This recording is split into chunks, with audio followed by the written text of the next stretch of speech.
Құрметті оқушылар, 7-ші сынып бойынша қазақ тілі пәнінен онлайн сабағымызды бастаймыз. 9-ші бөлім тақырыбы жеңіс күні ұлы ерлікке тағзым. Сабақтың тақырыбы отан үшін от кешкендер. Мақсаты хроника, хабар, қызметтік жазбаларының құрылымы мен жанрлық ерекшеліктері. Оқшау сөздердің қызметін түсіну, ажырата білу. Ұлы отан соғысы мен отан үшін от кешкендер туралы деректі видео көрсетілімді тамашалаңыздар.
Енді құрметті оқушылар, барлықтарыңызға ортақ тапсырма. Пікірлер парағы әдісі. Отан үшін от кешкендер деректі видеоны көрдіңіздер. Осы видеодан көрген ақпараттарды пайдалана отырып, тақырыпты ашу үшін 136 беттегі бірінші мәтінді мұқият оқып, негізгі ойларыңды, ой түрткі сұрақтардың төңірегінде маған жазуларыңызды өтінем. Соғыс дегенде ең алдымен көз алдыңа не елестейді? Тылдағы қариялар, әйелдер мен балалар қалай еңбек етті? Қалай ойлайсыңдар? Сол кездегі балаларда балалық шақ болды ма? Сонымен қатар қазақ тілінде оқшау сөздер дегеніміз не? Бәрекелді, өркенің өссін балам. Демек, кітапханаға ертең барамыз ғой.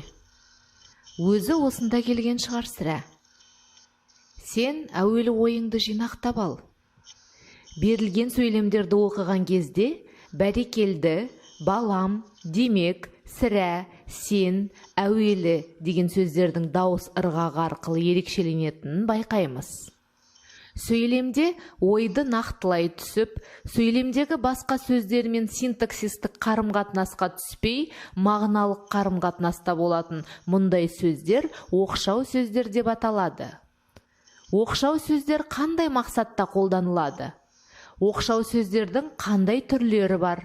Олардың ерекшелігі қандай? Оқшау сөздер айтылған ойдың кімге, неге арналғанын. Балақай, сурет сала білесің бе? Айтушының көзқарасын, меніңше бүгін жаңбыр жауады. Көңіл күй сезім толқынысын, апырай сөзің сүйектен өттау. Білдіру мақсатында қолданылады. Оқшау сөздер мағыналық белгілермен жасалу жолдарына қарай қаратпа, қыстырма, одағай сөздер болып бөлінеді. Сөйлемде айтылған ойдың кімге арналғанын білдіру, не оған басқаның назарын аудару мақсатында қолданылатын сөз немесе сөз тіркесін қаратпа сөз дейміз. Қаратпа сөз сөйлемде басқа сөздермен грамматикалық байланысқа түспей, ерекше әуенмен айтылады. Мысалы, жігіттер, ойын арзан, күлкі қымбат, екі түрлі нәрсе ғой, сыр мен сымбат. Түсіндім, қалқам, өзім-ақ айтайын. Тыңдап отырмын, айта бер қарағым. Сөйлеушінің айтылған ойға әртүрлі қатынасын білдіретін, сөйлемдегі басқа сөздермен грамматикалық байланысқа түспейтін оқшау сөздер қыстырма сөздер деп аталады.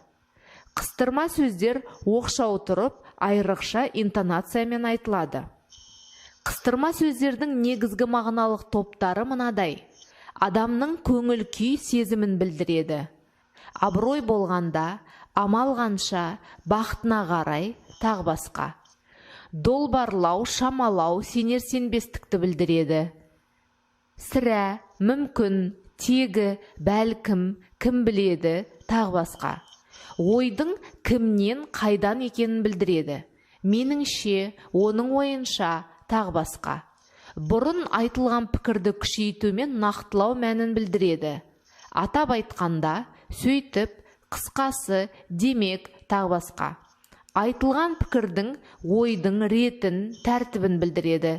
Біріншіден, екіншіден, бір жағынан, ең әуелі, ақырында, тағы басқа. Одағай сөздер көбінесе адам сезімінің алуан түрлі күйін білдіретін дыбыстар сияқты болып келеді. Бірақ олар жай ғана дыбыстар емес, жұртшылыққа әбден түсінікті болып, белгілі дағды бойынша сөз ретінде пайдаланатын дыбыстар. Олар әбден түсінікті болып қалыптасқандықтан, жай ғана дыбыстардың қатарынан шығып, белгілі сөзге айналған. Одағайлар жасалу жолына қарай негізгі және туынды болып екіге бөлінеді.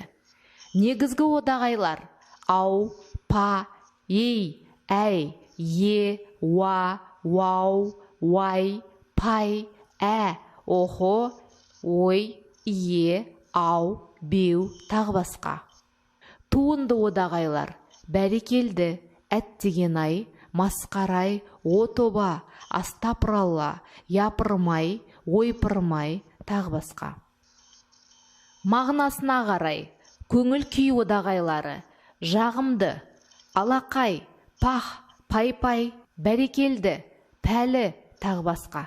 Жағымсыз, әттеген-ай, әттең, қап, тәйірі, тағы басқа. Шақыру, тыйым салу, бұйыру одағайлары. Адамға айтылатын одағайлар. Тәйт, сап-сап, жә, тек, тағы басқа. Малға айтылатын одағайлар. Шөре-шөре, сорап-сорап, әукім-әукім, тағы басқа. Қыстырма сөздердің барлығына тән ортақ белгілері.